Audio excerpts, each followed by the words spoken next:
I'm excited to welcome our top 100 recruit to Xavier and the first guy of the 2021 recruiting class. What's going on today, my guy?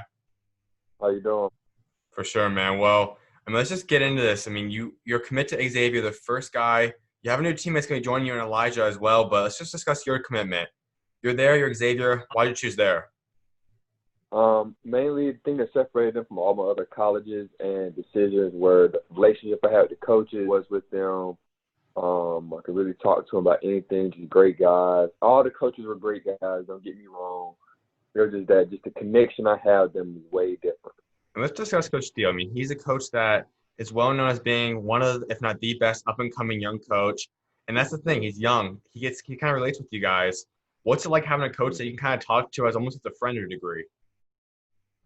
It's great. His coach is a very young, vibrant guy. Great conversations with him. I always have energy. You never see him down. That's a great thing. And you're discussing, you go through this recruiting process a lot different than anyone else ever has before. You're a 2021 guy, virtual visits, no official, unofficial visits, no AAU. Mhm. What was it like doing this kind of recruiting process? It was a little tough because you really couldn't see what they had in person, touch the stuff, be in the actual environment, to go to games. So it was tough. You could really go off word and just virtual stuff, but it kind of made you realize more than just other stuff. You kind of had to focus on the relationship and the connection with everybody.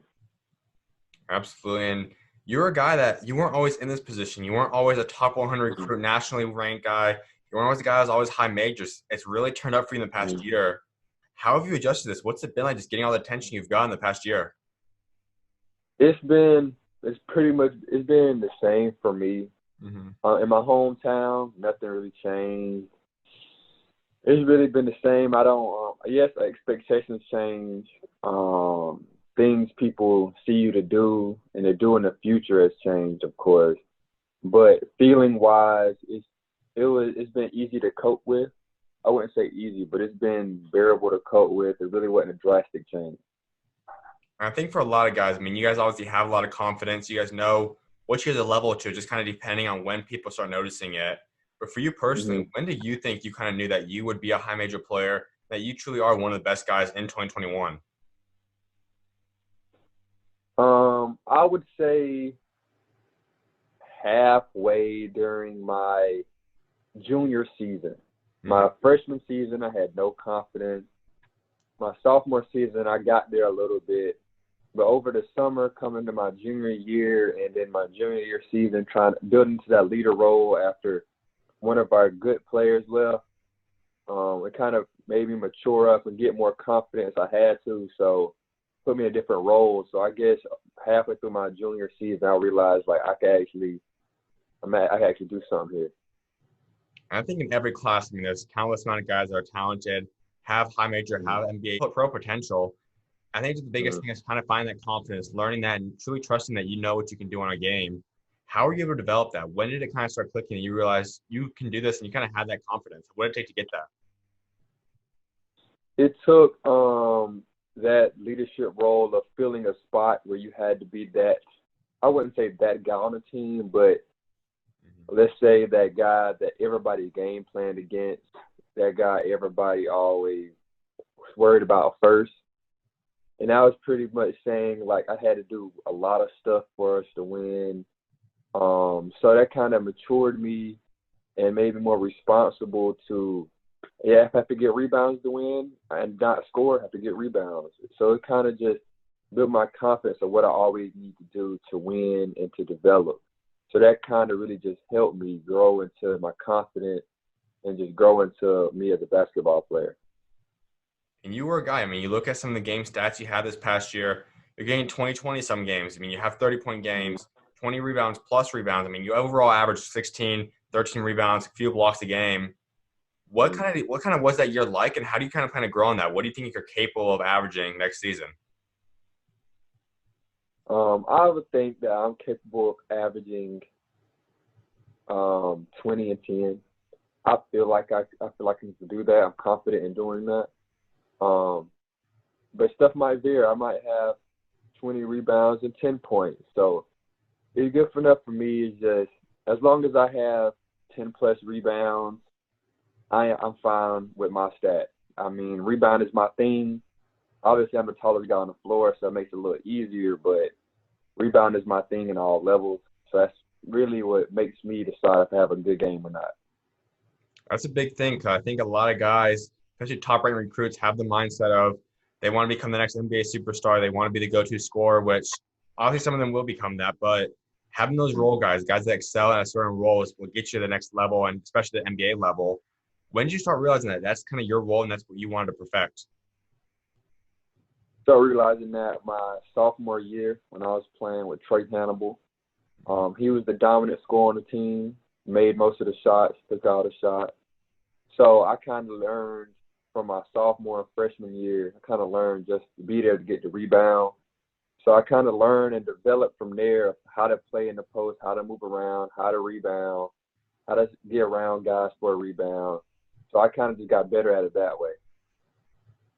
Absolutely. And so let's get back into this Xavier, man. I mean, you kind of kept this really under the radar. It wasn't something that you obviously dropped many top groups.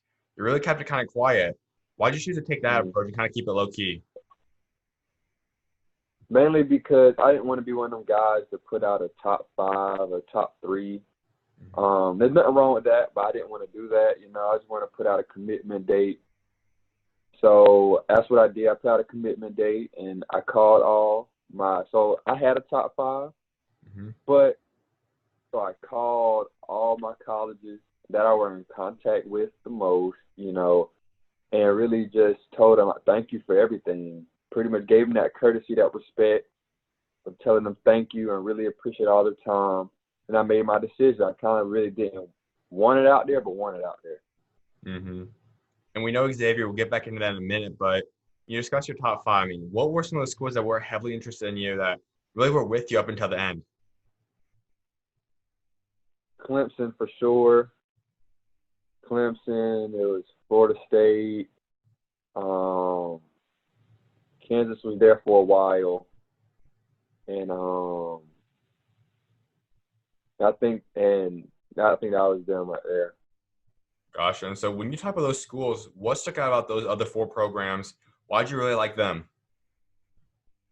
Really like them 4 programs because the opportunity it was giving me. I had a great relationship with Steve Smith. Had a great relationship with all the coaches on Clemson, Dick Bender, Coach Dean, the head coach.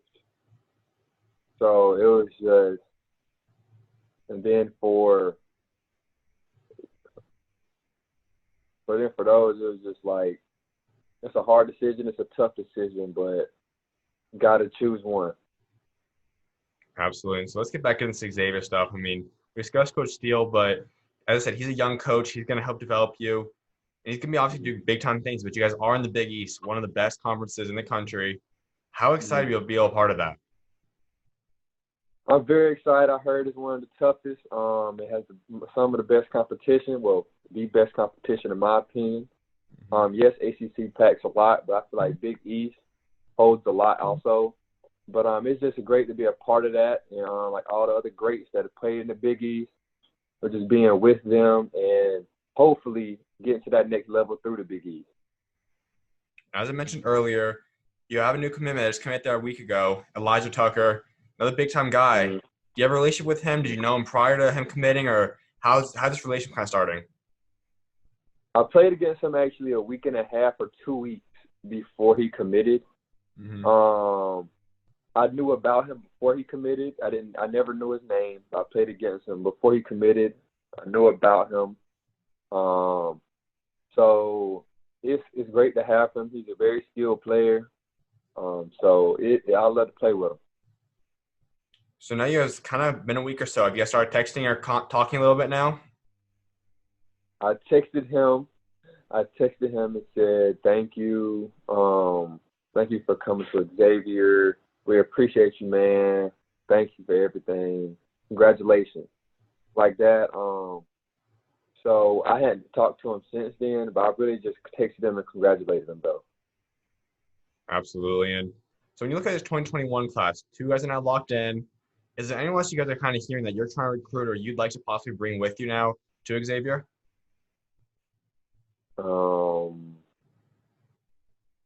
There is some people, but I don't know if I'm gonna say that. So I don't know if the coaches will want me to do that. For sure. And let's talk about this 2020 class. I mean, I know all those guys real well. Obviously, DeJuan Mm-hmm. Odom, you have CJ, you have Colby, three big-time players. Do you happen to ever have Mm-hmm. a relationship with any of them? Before I committed, me and DeJuan used to get on the phone and stuff like that. And Kobe and CJ and Otto was on the phone one time. They're cool guys, you know. Obviously, I'll build a connection with them when I get a real connection later on. But as of right now, they're real cool guys. Can't wait to play with them, and really want to just build a stronger bond with them guys and do something big when I get up there.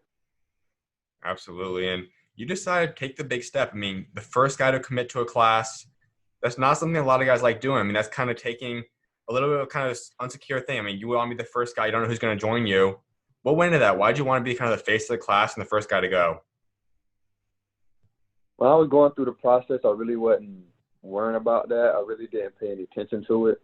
I was just ready to go ahead and commit to this school and give my school my all. I really wasn't really worried about being the first. It also feels good because you know you're the first there, but it's really just mainly go ahead and giving this school my all and doing something big with them. Now, let me ask you this. If COVID never came into effect, you're playing AAU, you can go take your visits on campus. Would that have pushed your date back? Do you think you would have committed a little bit later than June like you did? Yes, sir. Absolutely. And so when you talk about high school basketball again, I mean, you've been playing since eighth grade at a high school level. What led you to decide to start playing that early? I started playing because it mainly just for exposure. Mainly for exposure. I really wanted to get out there, start early. Didn't want to be a late bloomer, which I was anyways. But it is what it is. It's basketball. But I really just want to go ahead and get out there, get my name out there, and pretty much just start early. Gotcha. And so you've now been there for 4 years already. You have your senior year upcoming, but you being a top prospect, I can already imagine a lot of the big national schedule schools, prep schools have probably reached out to you. Is that something you'd ever have considered or would consider? No, sir. No, sir. I'm big on friends. Friends, growing up with them, developing them, that support system. So I started with them, grew up with them. I'm going to end it off with them, you know. So that's really what I'm big on. That's big time, man. So you have a year now to get out to campus, to get to Mm-hmm. Xavier. If you have a season, that's probably the most preferable option. But even if you don't, what do you want to work on? What's the things you want to improve on before you step foot on campus? Man, I want to work on my ball hand a little bit. I can dribble a little bit now, but I don't really dribble in games. So I kind of really want to worry about just dribbling the ball, being stronger with the ball, and really working on my size. I don't want to just come to college and put on a big amount of weight. I want to at least have a little bit of weight, be used to it, and then put on a little bit more. So that's kind of what I want to do. But mainly it's ball handling and through traffic and stuff like that. That's really what I'm worrying on.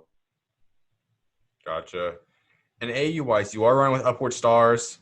It's not been the years we talked about this, obviously, that you wanted to have, but I believe you have had some games this year now. Take us through what it was like just getting back on the court and playing again. Well, it's so when we first started playing, we had some ups and downs. Our chemistry was a little gone, you know. Then I had got out because I had the coronavirus for the 14 days. Then I waited after that for the next one. So I had missed 2 to 3 tournaments. So now I just got back playing last week, and it felt good. We're all coming back together, getting stuff going on. So I feel like we're gonna be good. We're great. We're good. We're together. We all been playing this whole 3 years together. So yeah, I feel like we're gonna catch on the ball soon. That's awesome. And you didn't obviously have the coronavirus. Feel 100%. How it kind of happened? How'd you kind of go through it? It was okay because I didn't have any symptoms while doing it. Mhm. I had no symptoms. I really just sit in the house, bored. There was really nothing going on. But that's pretty much all it was. It's just sitting in the house. Well, for me, it was. That's good. And there's something about you. I mean, we see some players that become kind of famous by doing it, and that's by wearing the goggles, wearing the glasses in games. That's obviously what you decided to go with. Why have you decided to want to stay with the goggles, stay with the glasses? Well, mainly because I'm not a contacts person. Can't put contacts in. So I started with goggles, and I feel like from now on, like goggles is my trademark. But in college, I might lose it and go to contacts. But as of high school, right now, goggles is my thing. Now we have seen someone. I think the first guy that comes to mind is obviously Mars Stoudemire. Did anyone like him kind of inspire you to want to do that, or was that just something you just truly just want to do by yourself? Oh no, so I did it clearly just for vision. Mm-hmm. Nobody inspired. For sure. And so you mentioned obviously possibly going to contacts in college. What kind of would be the reason for that? Mainly because it's a different physicality, different type of basketball, and I feel like that. And just in general, I might want to wear contacts off the court also. So that's mainly that's pushing the contacts, wearing them off the court. So I might as well, if I'm going to wear them off the court, I might as well wear them on the court. So, Gotcha. And you are stretched forward, and that means, I mean, you have the height, you have the physicality of being kind of modern day big man, but you know how to stretch it out. You can shoot still, you spread it out. Take us through kind of being the modern day big man. nowadays, you have the drop step big man and you have the Shaq type players, but right now the NBA is just pushing and all the prospects and all the elite prospects are versatile guys, 6'8", 6'9", 6'10" guys that can shoot, dribble, jump from anywhere. So it's kind of just modernizing the game, and you kind of just have to build in that role of being a versatile guy. And there's not a lot of just drop step big men anymore. That's pretty much it. Mm-hmm. And you're someone people talk about as a guy that you're not one of the most athletic big men out there, but you somehow still Mm-hmm. manage a way to find a way to not only have athleticism affect you, still get your job done more than effectively each Yeah. game. How have you learned to adjust to that? I would say I'm a very athletic guy. I can do some dunks, but I'm not a dunker in game. But that's why people think that. But also, yeah, you have to work around it when you're not dunk aggressive every play. You have to work around it. You have to do finesse moves. You can't bully your way, even though that's what I mainly do. But it's just you have to find different ways to score and finish different ways. Be at my height and don't dunk the ball. Mhm. And you did mention that you are still pretty athletic. Is that something you plan on incorporating into your game throughout the next senior season or even into college? Oh yes, sir. Yes, sir. I plan on improving my bounce and doing a lot of that a lot more. So that's coming. That's big time, man. You are in South Carolina. Carolina as a whole is really improving. It's a big time area of basketball right now. Being in that area, playing North Carolina, South Carolina basketball, what's it like playing Mhm. basketball out there?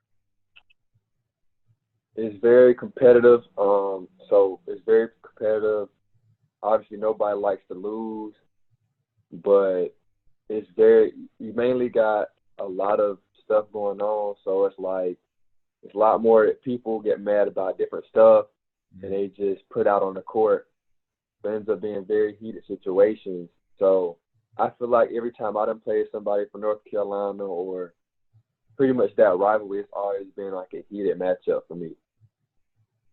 Absolutely, man. I was like wrapping up with a certain question for everybody, and that's talking about building a legacy for yourself. I think that's something that everyone ultimately wants to do. So when you are done playing basketball, what do you want your legacy to be for what you achieve both on and off the court? On the court, I want to leave a legacy of a great rebounder, but can also score whenever he can type player. Off the court, I will be known as a great businessman.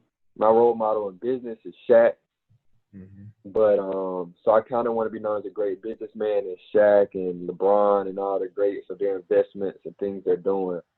So I'm known as a great businessman off the court and on the court as a great rebounder and scorer. That's awesome, man. My final thing before I let you go, give Xavier fans your three biggest goals you have set for yourself for your Xavier career. Obviously, winning the championship with the school. Um, just taking the school to a championship. Obviously, probably I'll say I really don't have any goals besides the championship. That's all I'm really worried about and concerned about.